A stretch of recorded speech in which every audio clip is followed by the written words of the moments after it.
কখনো কখনো আমাদের আসলে প্রতিভা চিনতে ভুল হয়, বা কখনো আমরা আসলে নতুন কিছু করতে ভীষণ রকম ভয় পাই।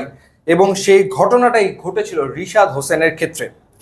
রিশাদ হোসেন ঘরোয়া লিগে না পাচ্ছিলেন দল, না পাচ্ছিলেন ম্যাচ, এবং একজন লেগ স্পিনারের সংকটে বাংলাদেশ ভুগছিল ঠিকই, তারপরও রিশাদকে আসলে বিবেচনা করা হচ্ছিল না দিনের পর দিন, মাসের পর মাস। এই ঘটনাটা আসলে ঘটেছে এবং বলা হতো যে রিশাদ হোসেনকে খেলালে রিস্কটা কি প্রচুর রান সে দিয়ে ফেলে, এই কারণে ডোমেস্টিক সার্কিটের দলগুলো পর্যন্ত রিশাদের ব্যাপারে আগ্রহ দেখাতো না, সেটা বিপিএলেও, সেটা ঢাকা প্রিমিয়ার লিগ ক্রিকেটেও। কিন্তু তারপর যখন রিশাদকে ফাইনালি ন্যাশনাল টিমে কল করা হয় এবং গত বছরের মার্চে যখন রিশাদের টি-20 ক্রিকেটে ডেবিউ হয়, তারপরে দেখা গেল ভিন্ন চিত্র।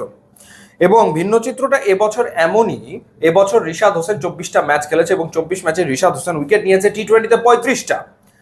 আপনাদেরকে জানিয়ে রাখি, বাংলাদেশি বোলারদের ভেতরে টি-20 ফরম্যাটে এই বছরে সবচেয়ে বেশি উইকেট নেওয়া বোলারের নাম হচ্ছে রিশাদ হোসেন। যেখানে তাসকিন রয়েছে, যেখানে মুস্তাফিজ রয়েছে, বা যেখানে অন্যান্য বোলাররা রয়েছে, সবাইকে পেছনে ফেলে এবছর সবচেয়ে বেশি উইকেট রিশাদই আসলে নিয়েছে। এবং তাকে টিম ম্যানেজমেন্ট খেলিয়ে গেছে, রেজাল্টও পেয়েছে। সবশেষে আমরা ওয়েস্ট ইন্ডিজের বিপক্ষে যে তৃতীয় টি-20টা জিতলাম, সেখানে 21 রানে 3 উইকেট নিয়েছিল রিশাদ। সেখানেও তার বোলিংয়ের ম্যাজিক আসলে আমরা দেখেছি। এবং এবছর টি-20তে উইকেট টেকারদের তালিকায় রিশাদের পরে 2 নম্বরে রয়েছেন তাসকিন আহমেদ। দুর্দান্ত একটা বছর পার করেছেন তাসকিন বোলিংয়ে। 19 ম্যাচে 19 ইনিংসে বল করে 30 উইকেট নিতে সক্ষম হয়েছেন তাসকিন আহমেদ। ইন্টারেস্টিং ব্যাপার হচ্ছে, শুধু এই বছর না, রিশাদ হোসেন আসলে রেকর্ড বইয়ে নাম লিখিয়ে ফেলেছেন। সেটা কিভাবে? এক বছরে টি-20 ক্রিকেটে হাইয়েস্ট উইকেট নেওয়া বোলারই এখন রিশাদ। এর আগে 2021 সালে 20 ম্যাচে 28 উইকেট নিয়েছিলেন মুস্তাফিজুর রহমান। 20 ম্যাচ খেলে 28 উইকেট তিনি নিয়েছিলেন।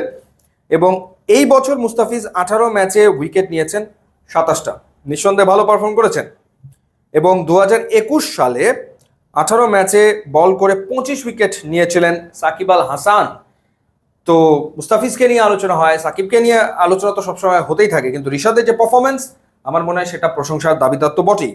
এখন পর্যন্ত আন্তর্জাতিক ম্যাচ খেলেছেন 30টা, 30 ম্যাচে 38 উইকেট নিয়েছেন এবং বিরাট সম্ভাবনা তো তার সামনে রয়েছেই। এবং বিগ ব্যাশে ডাক পাওয়া, পরবর্তী সময় আমার মনে হয় যে আরো অন্যান্য ফ্র্যাঞ্চাইজিতে হয়তো তিনি জায়গা করে নিতে সক্ষম হবেন যদি তার পারফরমেন্সের ধারাবাহিকতা থাকে। ইউটিউব, ইনস্টাগ্রাম লিঙ্ক দেওয়া আছে, আপনারা যদি যোগ দেন তাহলে খুবই খুশি হব। And thanks for watching.